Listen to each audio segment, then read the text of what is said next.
अस्सलाम वालेकुम students, 9th physics chapter 3 study कर रहे हैं जिसका आज का टॉपिक है मोमेंटम। स्टूडेंट्स, किसी भी बॉडी का मोमेंटम क्या होता है, यहाँ पे मैंने जस्ट अभी राइट किया है, फिर इसको हम एग्जांपल्स के साथ समझने की कोशिश करेंगे। Momentum of a body as the quantity of motion. किस चीज़ की क्वांटिटी? मोशन की क्वांटिटी। इट मीन्स कि मोमेंटम बॉडी के अंदर जो है वो तब होता है जब बॉडी मोशन में होती है। क्लियर? एक बात आपने क्लियर कर समझनी है कि मोमेंटम किसी भी बॉडी की क्वांटिटी है, और कैसी बॉडी की? जो बॉडी मोशन में हो। अच्छा, जो बॉडी मोशन में है उसके पास कौन से दो पोजीशंस होनी चाहिए? The first one is mass, the second one is velocity. अब अंडरस्टूड सी बात है कि अगर कोई बॉडी मोशन में है स्टूडेंट्स, कोई बॉडी मोशन में है, इन दैट केस कंफर्म उसका मास तो हो गई। विदाउट मैटर तो कोई बॉडी मोशन में आ ही नहीं सकता, और अगर वो कोई मैटर है तो उसका कोई मास होगा। इन दैट केस स्टूडेंट्स ऑब्वियसली वो किसी वेलोसिटी से मोशन प्रोड्यूस कर रहा होगा। सो दैट्स वाई हम ये कह सकते हैं कि मोमेंटम किसी भी बॉडी का वो प्रॉपर्टी है, वो क्वांटिटी कह सकते हैं, मोशन की वो क्वांटिटी, किसी भी बॉडी के मोशन की वो क्वांटिटी जो कि किसी बॉडी के मास और इसकी वेलोसिटी की वजह से उसके अंदर मौजूद होती है। That is momentum. स्टूडेंट्स, आइए इसको एग्जाम्पल के साथ समझने की कोशिश करते हैं कि एक्चुअल में मोमेंटम है क्या। क्लियर? यहाँ देखिए, फर्स्ट एग्जाम्पल मैंने ले रखा है। लेफ़्ट साइड पे एक स्टूडेंट है जो टेनिस खेल रहे हैं दोनों।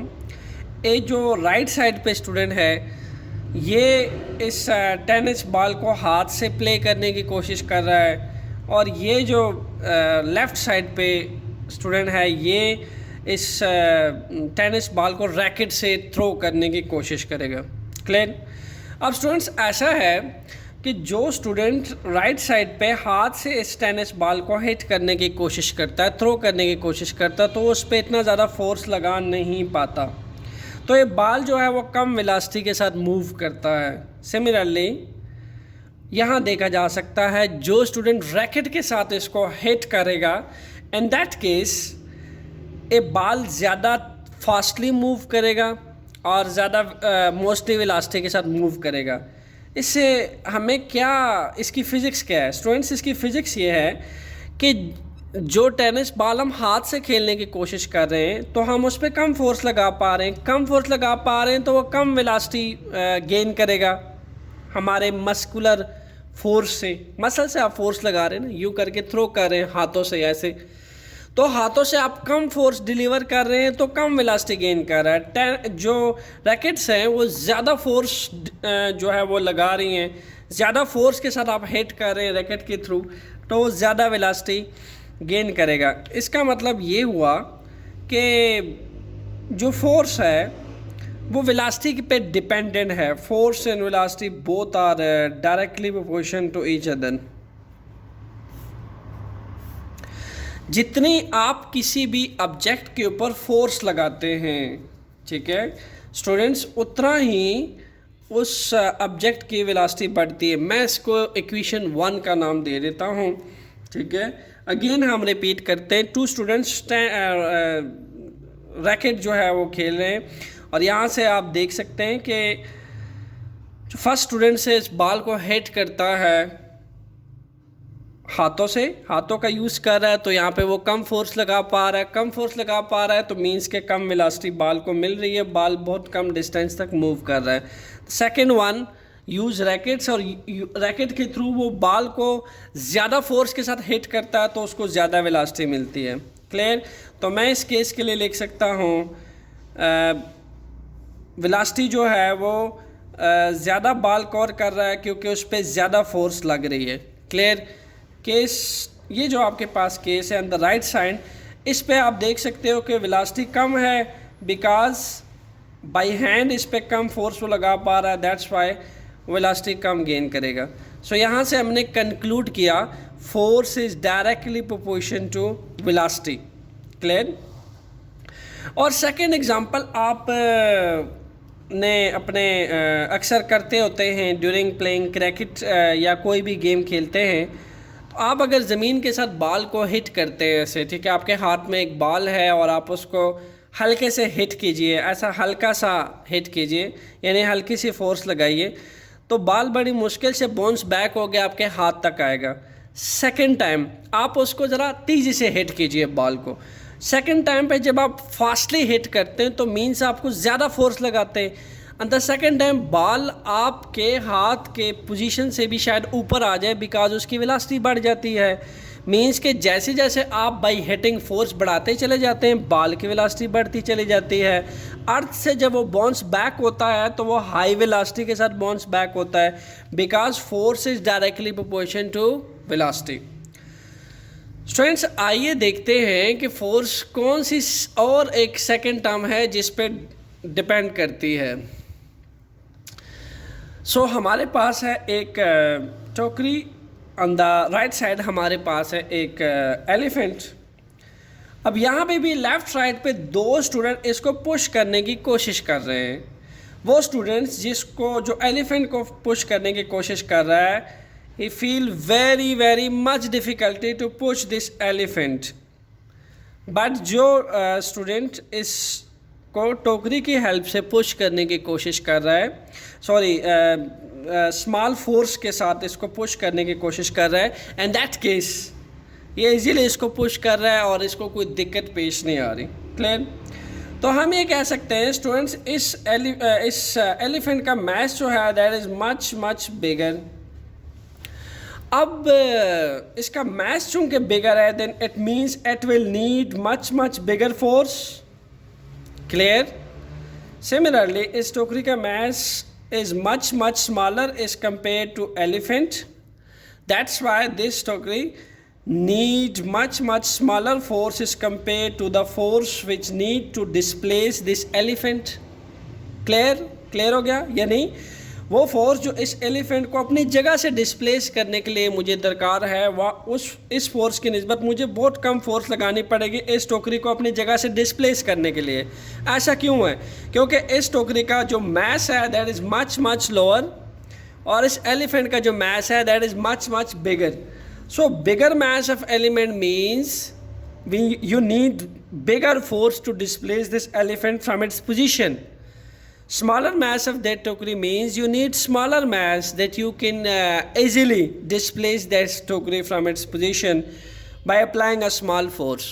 Okay? So हम ये कह सकते हैं कि इसका मतलब तो ये हुआ कि forces also depend on mass. Greater will be the mass of object, greater will be the force you need to apply on that object. Smaller will be the mass of the object, smaller will be the force required to displace that object. तो हमें पता चला कि combinedly अगर हम देखें तो हम ये कह सकते हैं कि फोर्स जो है वो वेलोसिटी और मास दोनों पे डिपेंड करती है। कंबाइनली अगर हम इक्वेशन 1 और 2 को कंबाइन करें और इन दोनों केसेस को कंसिडर करें तो केस 1 में आपको पता चला कि आप अगर फोर्स जो है वो ज़्यादा लगाते हैं तो बॉल की वेलोसिटी ज़्यादा मिलती है, बॉल ज़्यादा वेलोसिटी गेन करता है। केस 2 में आपको पता चलता है कि जो बिगर मास है here you need a bigger force to displace that object from its position, and smaller mass means you need small force to displace that object, you know. So that's why we can say that mass and velocity both are dependent on force, they are directly proportional to force. So that's why अगर combinedly में लिखना चाहूँ तो मैं ये लिख सकता हूँ force is directly proportion to m cross v. Students आप सोच रहे होंगे कि m क्रॉस v ही हमने क्यों किया, क्योंकि ये वाहिद इक्वेशन है, इसको हम इक्वेशन 3 कह देते हैं, जो product of mass and velocity को सेटिस्फाई करता है। क्योंकि अमूमन बहुत सारे टेक्स्ट बुक में लिखा होता है, मोमेंटम का शॉर्ट का डेफिनेशन लिखा होता है, product of mass and velocity is known as momentum. ठीक है, आइए इस इक्वेशन 3 को जस्टिफाई करते हैं कि मोमेंटम को कैसे जस्टिफाई करता है। अगर हम यहाँ पे यूज़ करते हैं F is equal to M we,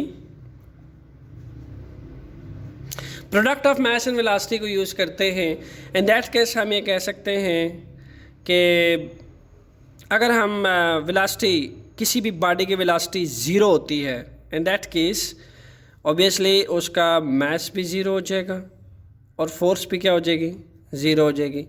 यानी ये कम्प्लीटली यहाँ पे सेटिस्फाई होता है। या हम अगर कहते हैं कि किसी भी बॉडी का मैस ही, मैटर ही, वैसे तो पॉसिबल नहीं है ये कहना प्रैक्टिकली, लेकिन चले हम सर्टिफिकेशन के लिए कह देते हैं यहाँ पे फोर्स भी ज़ीरो हो जाएगी। हम अगर ये कहें कि मैस हम ज़ीरो कर देते हैं और वो किसी वेलोसिटी से मूव कर रहा है, लेकिन जब आप प्रोडक्ट निकालते हैं तो मैस जब ज़ीरो होगा तो वो किस वेलोसिटी से मूव करेगा, नहीं ना, तो फिर फोर्स भी क्या आ जाएगी, zero.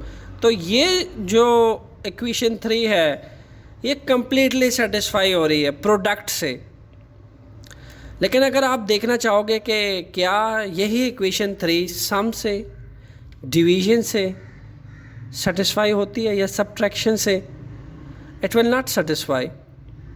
How, let's see.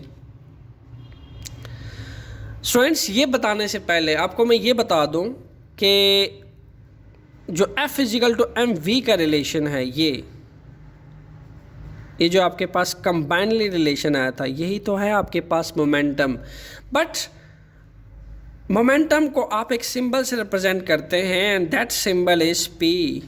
Yes, P is equal to M V. This is known as momentum. इसीलिए तो कहते हैं product of mass and velocity is known as momentum. So students, let's see, हम ये देखते हैं कि यही इक्वेशन आपकी सेटिस्फाई होती है P इज इक्वल टू, अगर हम मास और वेलोसिटी का प्लस ले लें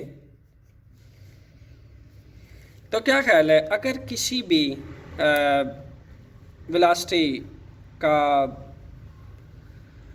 ज़ीरो वेलोसिटी से मूव कर रहा है कोई भी, इन दैट केस तो यहाँ पे आपके पास जब वेलोसिटी नहीं होगी, वेलोसिटी इसको ज़ीरो है, इन दैट केस वो ये कहता है कि P is equal to M हो जाएगा। In that case P will be equal to M. हम ये कहते हैं कि अगर किसी भी ऑब्जेक्ट का वेलोसिटी ज़ीरो है, जब उसका वेलोसिटी ज़ीरो है तो उसका मोमेंटम कैसे आ गया, नहीं आ सकता ना। इससे पहले इसी मोमेंटम को आप क्या लिख रहे थे, F is equal to M plus V के थ्रू भी अगर आप देखें तो आप देखें कि किसी भी बॉडी का अगर वेलोसिटी ज़ीरो है तो उस पर फोर्स कैसे लगेगा, फोर्स तो नहीं लग सकता। सो दैट्स वाई ये ओबे नहीं करता, इक्वेशन 3 के कंडीशन को फुलफिल नहीं करता। इसी तरीके से अगर आप सब्ट्रैक्ट के थ्रू इसको देखना चाहते हैं, F is equal to M minus V, आप ये कहते हो कि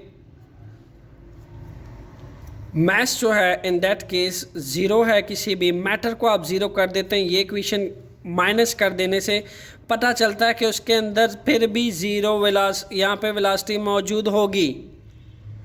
अब अगर मास ही ज़ीरो है तो वेलोसिटी कहाँ से आ गई, एक चीज़ की एग्जिस्टेंस ही नहीं है, एग्जिस्ट ही नहीं कर रही, मैटर ही ज़ीरो है तो वेलोसिटी नहीं आ सकती। So that's also.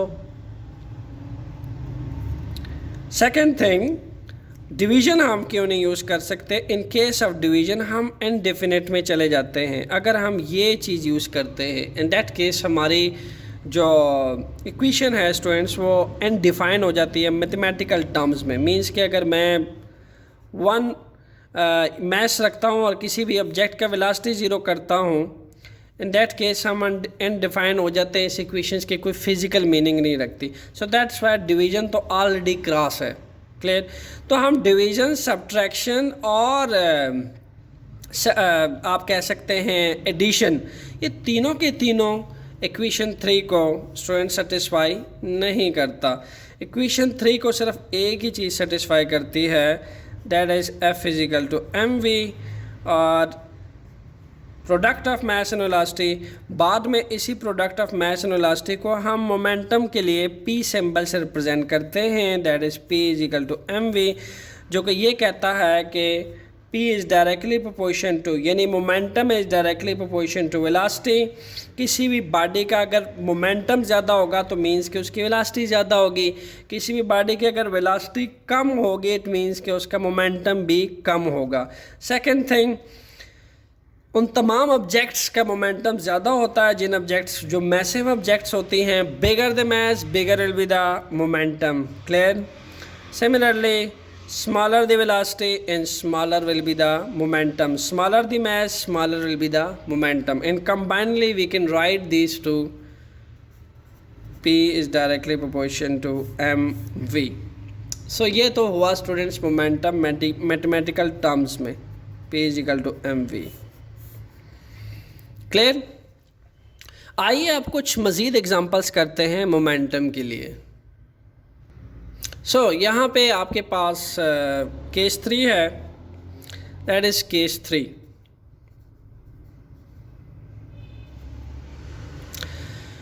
एग्जाम्पल में कुछ यूँ डेमोन्स्ट्रेट किया गया है कि एक तरफ आप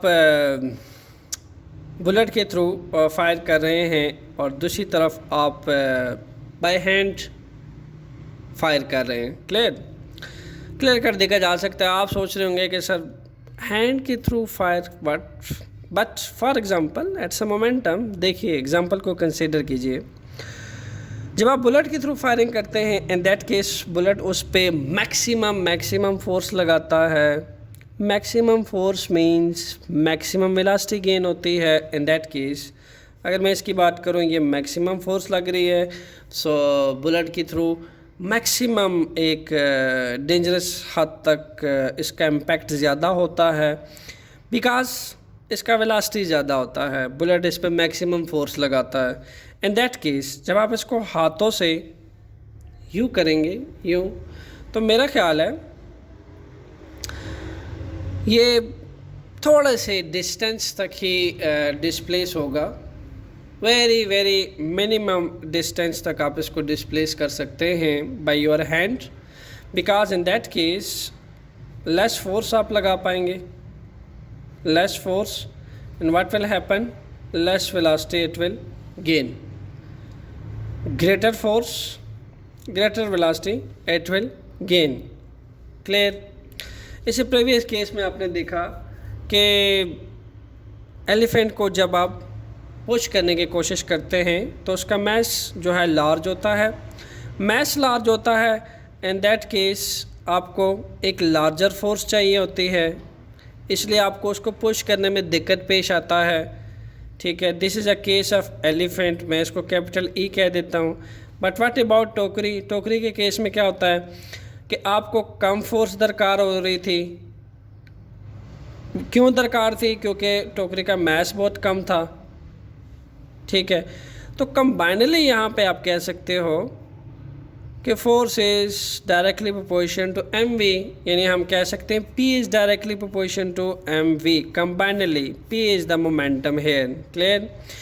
मोमेंटम को p सिंबल से रिप्रेजेंट किया जाता है। Momentum is represented by p symbol. Clear? ये मोमेंटम की रिप्रेजेंटेशन है, सिंबॉलिक रिप्रेजेंटेशन है। So that's one is momentum. So यहाँ पे भी क्या है, इसका मोमेंटम बहुत कम होने वाला है। Why? Due to very lesser velocity gain by your hand.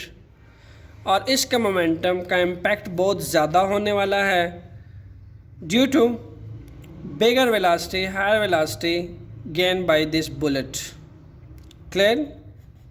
सो ये एक स्ट्रेट फॉरवर्ड रिलेशन है कि यहाँ पे मोमेंटम कम है, ये वेलोसिटी भी ये m के बजाय v लिखना चाहिए। वेलोसिटी जो है वो आपके पास कम गेन हो रही है, इसका मोमेंटम इसलिए कम होगा क्योंकि आपके हैंड से इसको मोमेंटम कम फोर्स कम ट्रांसफ़र हो रही है, तो दैट्स वाई वेलोसिटी भी कम होगी। वेलोसिटी कम होगी तो मोमेंटम कम होगा। क्लियर? इसी तरीके से मोमेंटम यहाँ ज़्यादा होगा। वाई? क्योंकि उसकी वेलोसिटी जो है बुलेट के थ्रू ज़्यादा फोर्स लगाएगी, और जब ज़्यादा फोर्स लगाएगी एंड देन इसका इम्पैक्ट, मोमेंटम का इम्पैक्ट ज़्यादा होगा। क्लियर? ये था आपके पास केस 3 जो ये बताने की कोशिश कर रहा है कि जब वेलोसिटी किसी भी मोशनेबल ऑब्जेक्ट की वेलोसिटी ज़्यादा होती है तो उसका मोमेंटम ज़्यादा होता है, और किसी भी मोशनेबल ऑब्जेक्ट्स की जब वेलोसिटी कम होती है तो उसके मोमेंटम का इम्पैक्ट बहुत कम होता है। क्लियर? सो नेक्स्ट केस है, मैंने लिखा है assume that you are told to push a box full of stone in an empty box. Students, box A जो आपको नज़र आ रहा है दैट इज़ एम्प्टी बॉक्स, और जो बॉक्स बी नज़र आ रहा है इसको आपको पुश करने को कहा गया है, that is full of stones. Clear?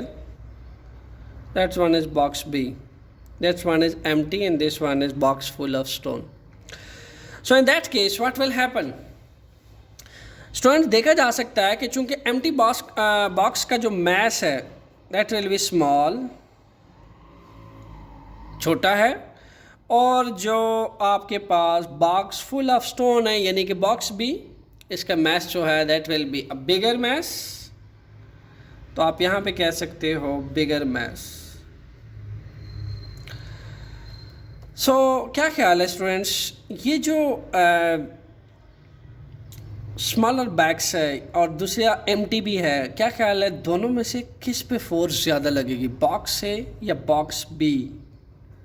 आपने कमेंट करके मुझे ज़रूर बताना है which box will required much force, which box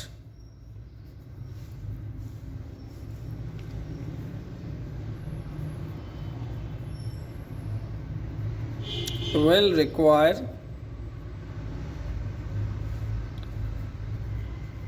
greater force।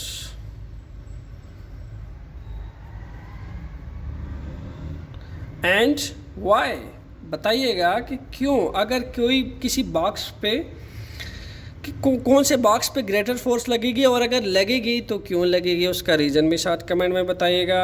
आपके पास है box A and the second one box B.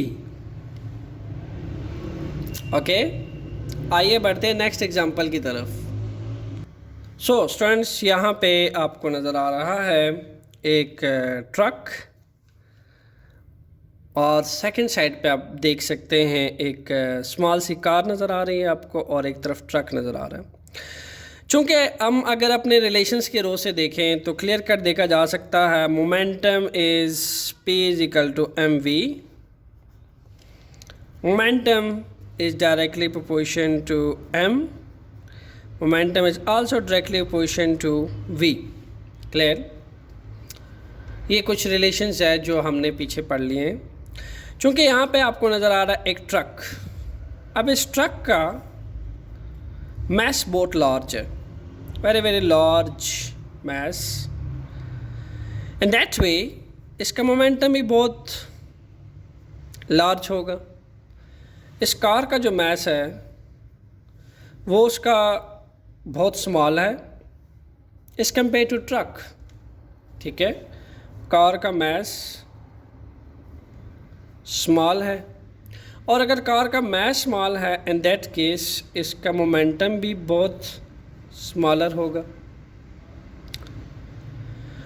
अब अगर हम बात करते हैं वेलोसिटी की, अब एक अंडरस्टूड सी बात है कि बिगर मैस जो है इस ट्रक का, यानी मैं अगर कह दूं कि m of t mass of truck is much bigger than m of c, यानी mass of car bigger, इसको हम bigger सिंबल यूज़ कर लेते हैं, ये इसे बहुत ज़्यादा बिगर है।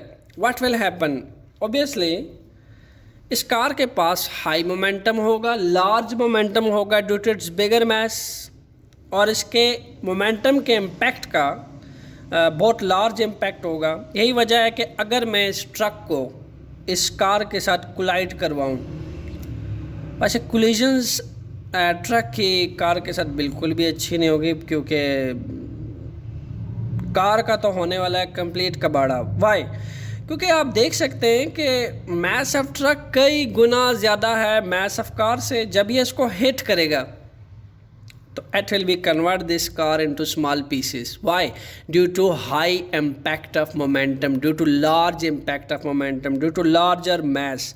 So greater will be the mass, greater will be the momentum. Yes, larger will be the mass, larger will be the momentum, and smaller will be the mass, like the car mass, smaller will be the momentum. आइए बढ़ते हैं next example की तरफ. सो in that case यहाँ देखा जा सकता है P is equal to M V. Momentum का फॉर्मूला लिख रखा है. यहाँ आपके पास 3 कार्स हैं. स्टूडेंट, एक कार है जो कम्प्लीटली 5 kg से मूव कर रहा है. फर्स्ट कार 5 kg से मूव कर रहा है,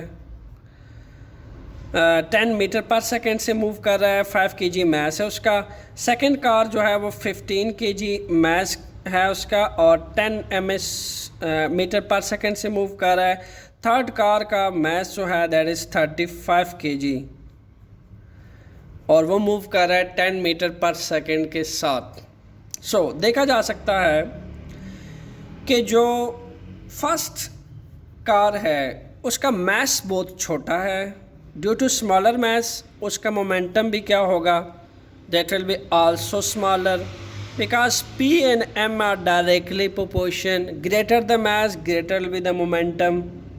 समझ गए. इसी तरीके से कार 2 का मैस 15 kg कर दिया आपने, यानी आपने मैस धीरे से बढ़ा दिया. अब इसी 15 kg का मोमेंटम जो होगा वो ज़्यादा होगा किसकी निस्बत, कार A की निस्बत मोमेंटम ज़्यादा होगा. इसी तरीके से अगर कार 3 को देखा जाए, in that case mass biggest हो गया है. यस, बाकी 2 कार जो थी उससे भी मैस जो है वो बढ़ चुका है 3 गुना. So what will happen, momentum will be in that case much larger is compare to previous 2 cars. So इसके पास होगा most momentum due to bigger mass like 35 kg. इसके पास होगा इस थर्ड कार से कम मोमेंटम बट फर्स्ट कार से होगा ज़्यादा मोमेंटम. वाई, क्योंकि ये था 5 kg और ये था 15 kg. 15 kg को जब हमने फर्स्ट कार के मोमेंटम से कंपेयर किया तो ये मोमेंटम ज़्यादा है और ये मोमेंटम भी बढ़ चुका है is compare to first car. What about third car, third car तो जीत ही गई है जी race. Why, because 35 kg mass के साथ ये हाईली मोमेंटम के साथ मूव कर रहा है.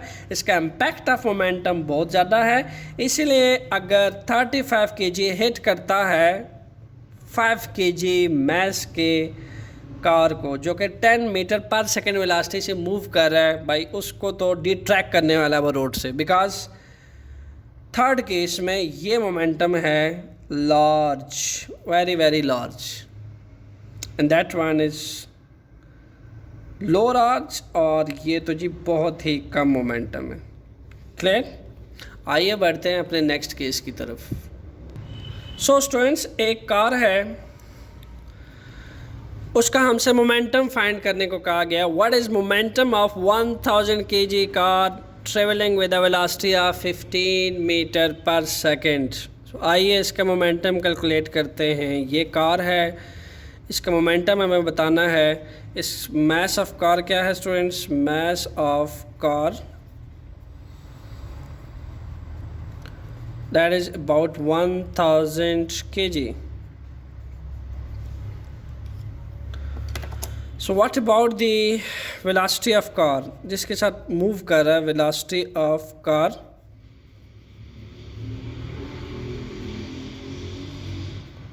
that is about 15 meter per second. So what will be the momentum of that car, momentum P find out करने को कहा जा रहा है. So you can easily find the momentum. P is equal to mv. Here you have mass of 1000 kg. So velocity of car is 15 meter per second. So you can easily find out that 15,000, 15 into 1000, 15,000 kg meter per second. So this is the first problem we solve for momentum. So ये कार की जो momentum है that is about 15,000 kg meter per second से ये travel कर रहा है. ओके.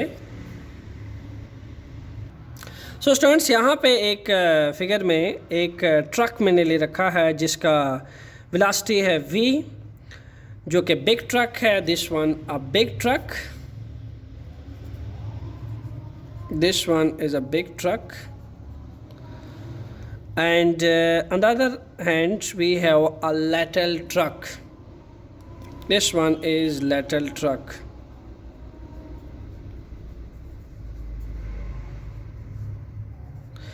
So मैंने नाम दे दिया है ट्रक वाला, जो बिग ट्रक है उसको मैंने कह दिया है वी बिग ट्रक, और जो लिटिल ट्रक है उसको मैंने कह दिया है वी लिटिल ट्रक. सो दो वेलोसिटीज़ हैं जिनके साथ ये मूव कर रहे हैं.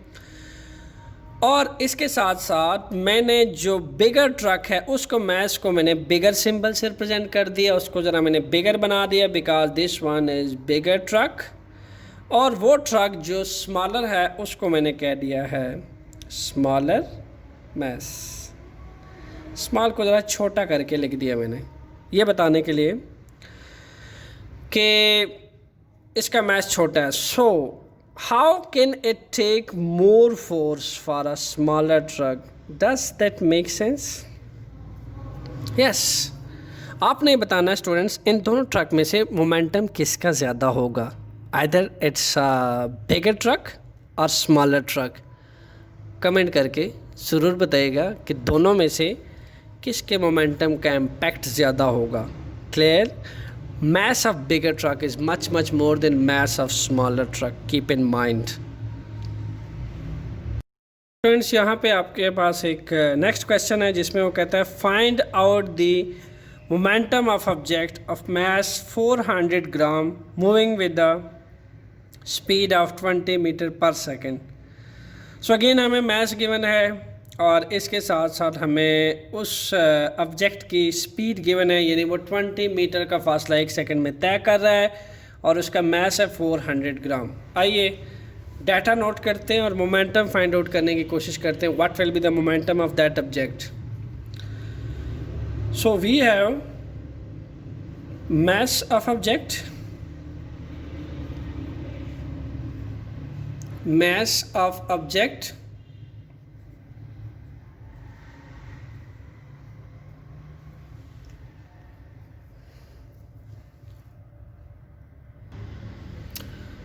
mass of object is 400 gram.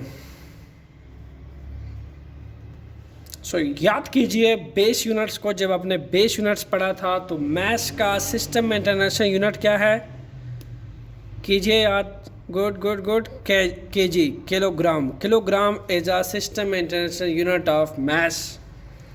Okay, so that why you will convert that gram into KG. सो हमें ग्राम को किस में कन्वर्ट करना है, किलोग्राम में, केजी में, because kilogram is the system international unit of mess. For that conversion, you need to divide 400 by 1000. You will get 0.4 kg. अब आप ये सोच रहे होंगे कि सर आपने इसको 1000 से क्यों डिवाइड किया. Because 1 kg have 1000 gram. Clear? हर 1 kg में 1000 ग्राम होता है. That's why to move from gram into kilogram I divide gram by 1000. That's it. So I get finally mass of that object. Mass is 0.4 kg. What about the speed? Speed को हम v से represent करते हैं and that is 20 meter per second.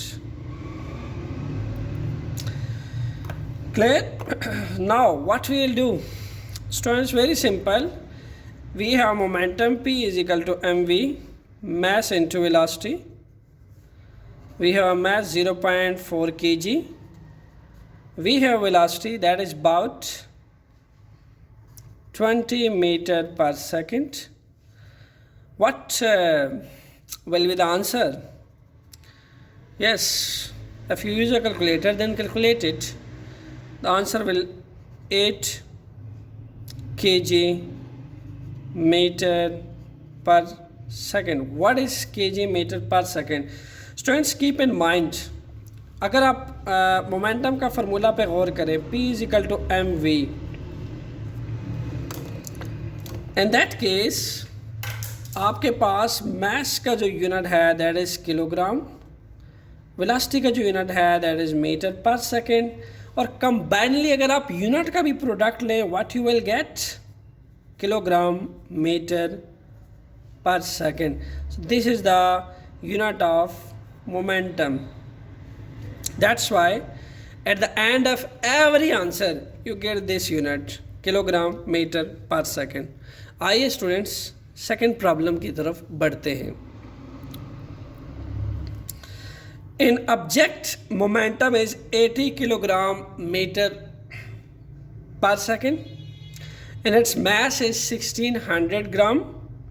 Find the velocity of object. आपको velocity of object find करना है.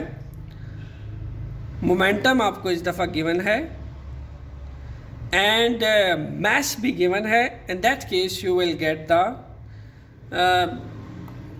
आपने यहाँ पे फाइंड आउट करना है वेलोसिटी को. Momentum is equal to P is equal to M V. आपको मोमेंटम भी गिवन है, आपको मास भी गिवन है. आपसे पूछा जा रहा है ड्यूरिंग मोशन ये ऑब्जेक्ट किस वेलोसिटी से मूव करेगा. What you will get. Yes, so अगर मुझे वेलोसिटी फाइंड आउट करना है, this is my question mark, तो मास के साथ वेलोसिटी मल्टीप्लाई हो रहा है, प्रोडक्ट में है. सेकंड साइड पे जाके क्या हो जाएगा, दैट विल डिवाइड. यानी मैं लिख सकता हूँ, I can write, we can also write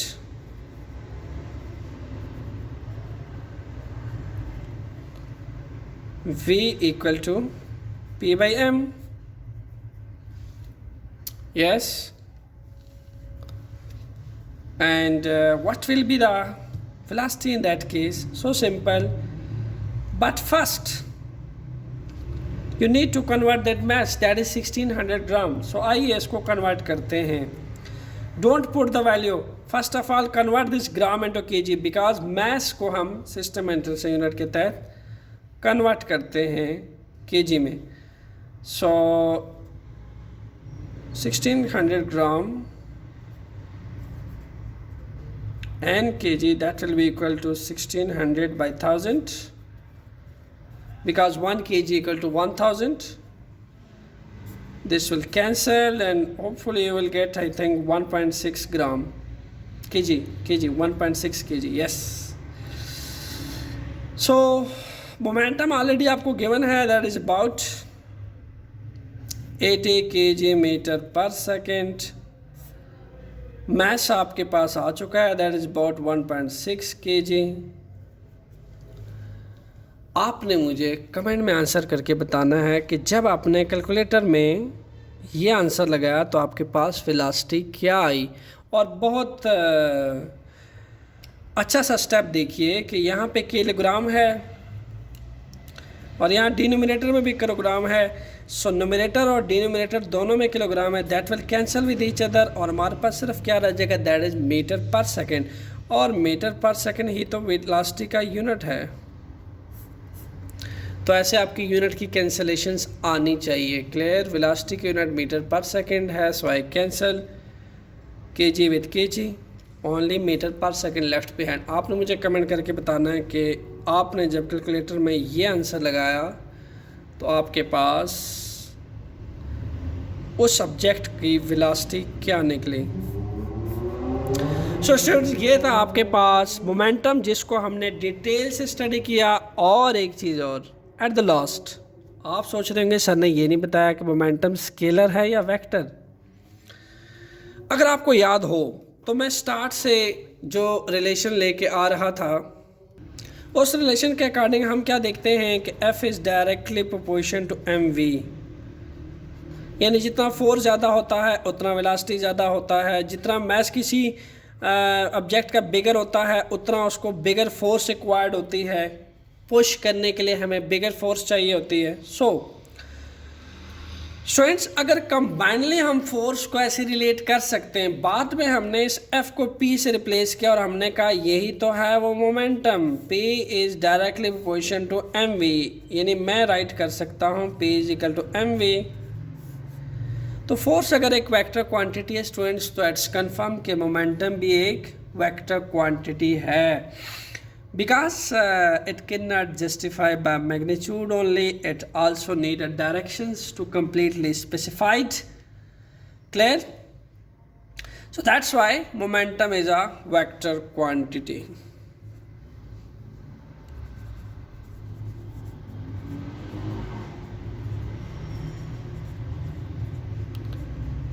Momentum is vector quantity. So this is the end of today lecture. Students, comment करके आपको जो क्वेश्चन दिए गए हैं वो ज़रूर बताइएगा। आपको ये लेक्चर कैसा लगा ये भी ज़रूर बताइएगा, और अब तक आपने अपनी लाइफ में कितनी दफ़ा मोमेंटम को ऑब्ज़र्व किया और किस किस केस में ऑब्ज़र्व किया ये भी कमेंट करके ज़रूर बताइएगा। Thanks a lot, stay tuned with conceptual physics lecture.